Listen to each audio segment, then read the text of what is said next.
Mary Martha Greene, you have written a second book, The Cheese Biscuit Queen, Kiss My Aspic. Can you tell us what kind of saucy secrets you're going to spill this time? Well, I hope enough that would have made my mother say, well, I don't believe I'd have told that, which was the original working title of the book. There are a lot more stories about my family, my friends.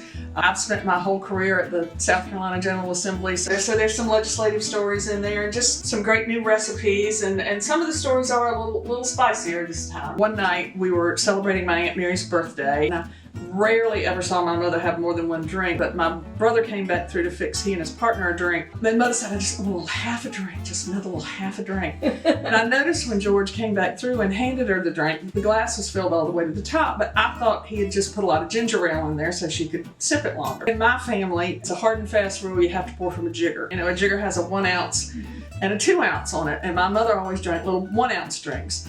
And my brother and his partner would drink 4 ounces, doubles. And a little bit later, his partner said, go back in there and fix me another cocktail and make this one a double. And George said, I made the last one a double. And I said, no, you didn't. So George at that point realized he had gotten our mother's and his partner's drink mixed up.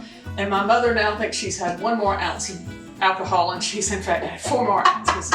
So just fun stories like that. And then I've created some new recipes. There's a great Greek scampi recipe in there that has both orzo, which is Greek pasta, and ouzo, which is Greek liqueur. I think folks will like that, and I'm excited to share those recipes and some new stories. You know, there are a lot of funny stories in the book, but there's some stories too that, you know, might get you there. My brother's been gone for a long time, but his partner was still alive, and he made the best country-style ribs and these thick-cut pork chops with a bourbon applesauce on them. And I kept trying to get him to come over and let's make them and let me write down the recipes. And he's like, oh, I don't know, I always do it different every time.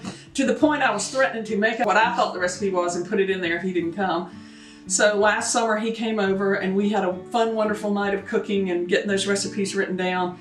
And just as the book was getting ready to go to press, he passed away suddenly. So it was a big reminder to me to get those stories and recipes down while your folks are still here, and you can badger them into making sure you got the right recipe too. So I hope folks will get that. Just write your family stories and recipes down.